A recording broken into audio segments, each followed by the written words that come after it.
Welcome to the Fifth Candle, where stories of faith shine through the darkest storms. Today, we're diving into a heart-pounding tale called Miracle in the Storm, a soldier's shocking escape from the Taliban.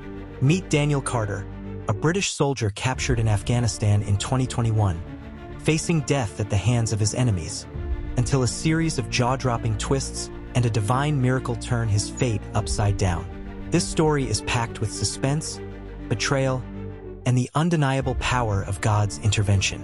Will Daniel escape the Taliban's grip, or will the shadows of war claim him? Buckle up for an unpredictable journey of faith. You won't see these twists coming. If you're new here, subscribe for more faith-inspired stories, and hit the bell so you never miss an uplifting tale. Let's get started. Daniel Carter, a 24-year-old British soldier, was on a covert mission in Kabul, Afghanistan, in August 2021, just as the Taliban seized control of the city. His unit's task was to rescue a group of stranded aid workers near the city's outskirts, where chaos reigned as civilians fled for their lives.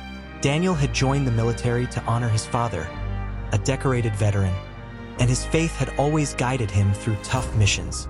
But nothing prepared him for what came next. As his unit moved through a narrow alley, the air exploded with gunfire, an ambush. Daniel's best friend, Mark, shouted, "Get down!" But it was too late.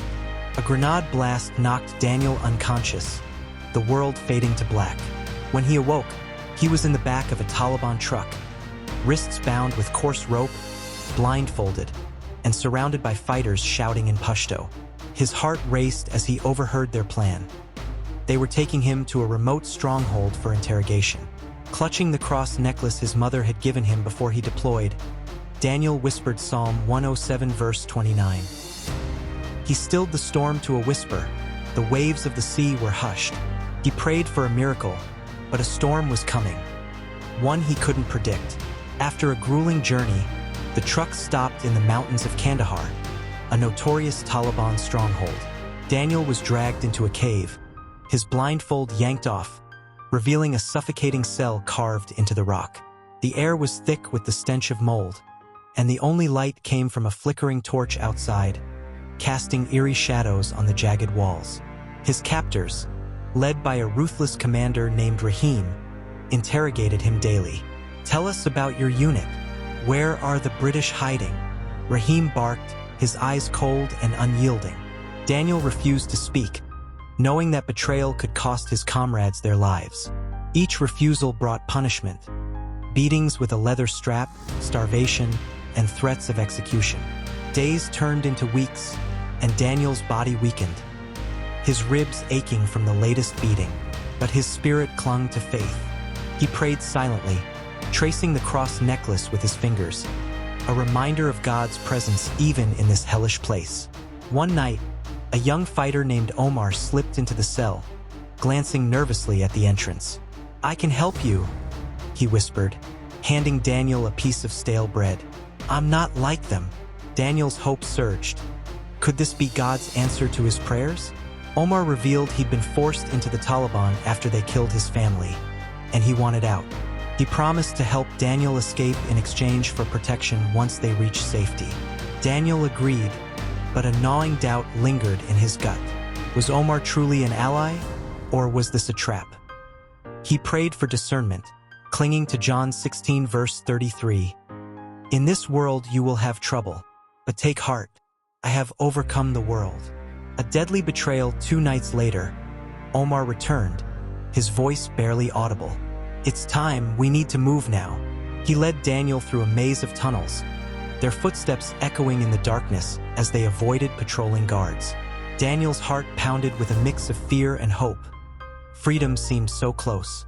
They reached the cave's exit, where the night was pitch black, the air heavy with the scent of an approaching storm. The distant rumble of thunder echoed through the mountains, and Daniel felt a flicker of unease. Just as they stepped into the open, a shout pierced the silence. "Traitor!" It was Rahim, his eyes blazing with fury, flanked by a dozen armed fighters. In a shocking twist, Omar turned on Daniel, shoving him to the ground with a desperate force. "I'm sorry," Omar hissed, his voice trembling, "but they have my sister. "If I don't do this, they'll kill her." Rahim's men seized Daniel, their grip bruising as they dragged him back to the cell, kicking and shouting. Omar disappeared into the darkness, leaving Daniel betrayed by the one person he'd trusted. Beaten and bloodied, Daniel collapsed in the cell, his body racked with pain. "Why have you forsaken me, Lord?" he cried, tears mixing with the dirt on his face. But God wasn't done with him yet. A greater plan was unfolding, one that would test his faith like never before. A supernatural storm the next morning, Rahim dragged Daniel to a cliffside clearing, where a crowd of Taliban fighters had gathered, their chants for blood echoing off the mountains. The sky was ominously gray, heavy with the promise of a storm. Rahim smirked, his voice dripping with malice. "You'll pay for your friend's betrayal," he sneered, raising his rifle to Daniel's head. Daniel's knees buckled, but he refused to beg. He closed his eyes, whispering John 16 verse 33, preparing for the end. "Lord, into your hands I commit my spirit," he prayed, his voice steady despite the fear clawing at his chest. But then, the sky darkened unnaturally fast, as if night had fallen in an instant. A ferocious storm erupted, lightning cracked like a whip, thunder roared with the fury of 1,000 drums, and a torrential rain turned the ground to mud. The Taliban fighters panicked, their chants turning to screams as a massive lightning bolt struck the cliff, splitting it in two with a deafening crack. The ground beneath Rahim gave way, swallowing him and half his men in a landslide of rock and earth, their cries swallowed by the storm. Miraculously, Daniel was thrown clear, landing in a shallow crevice as the storm raged on, a divine spectacle that scattered the remaining fighters. Soaked and trembling, Daniel looked to the heavens, his voice breaking with awe. "You stilled the storm to a whisper," he whispered, recalling Psalm 107 verse 29. But the twists weren't over. God had more in store. A shocking revelation as the storm subsided. The sky cleared to reveal a faint rainbow, a sign of God's promise. Daniel crawled from the crevice, his body aching but alive, his cross necklace glinting in the faint sunlight. He stumbled through the mountains, guided by a strange sense of peace, until he spotted a distant light, a UN outpost. His heart leapt with hope, but just as he reached the perimeter, a figure emerged from the shadows, Omar. Daniel's blood ran cold, his fists clenching as he braced for another betrayal. "Stay back," he shouted, his voice raw with anger. But Omar fell to his knees, tears streaming down his face, his hands raised in surrender. "I lied about my sister," he confessed, his voice trembling with shame. "I'm not who you think I am. I'm a Christian, like you. My real name is Yusuf. I've been hiding my faith to survive." Daniel froze, his mind reeling. Yusuf explained he'd been forced to betray Daniel to maintain his cover among the Taliban. But the storm gave him the courage to flee. He tracked Daniel through the mountains, risking everything to make things right. "I've prayed every day for forgiveness," Yusuf sobbed. "I wear a cross beneath my robes, look." He pulled out a small wooden cross, identical to Daniel's. Stunned, Daniel realized God had used Yusuf all along, a hidden brother in faith, placed in the heart of the enemy. Together, they ran to the outpost, where a UN helicopter airlifted them to safety, the rainbow overhead a symbol of God's mercy.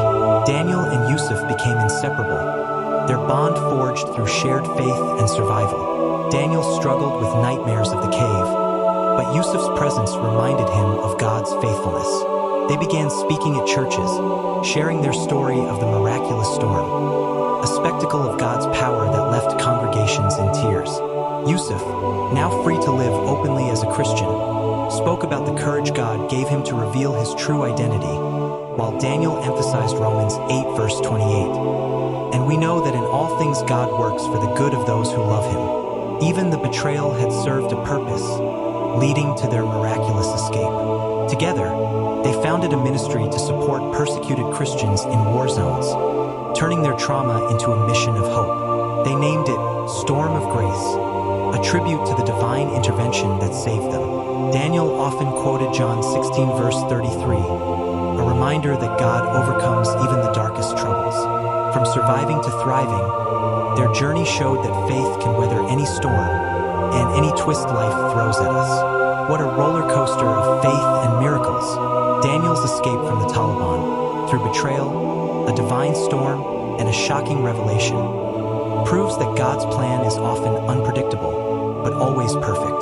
Even in the chaos of war, He works all things for good, as Romans 8 verse 28 promises. Here at the fifth candle, we hope this story inspires you to trust God through life's storms, no matter how dark they seem.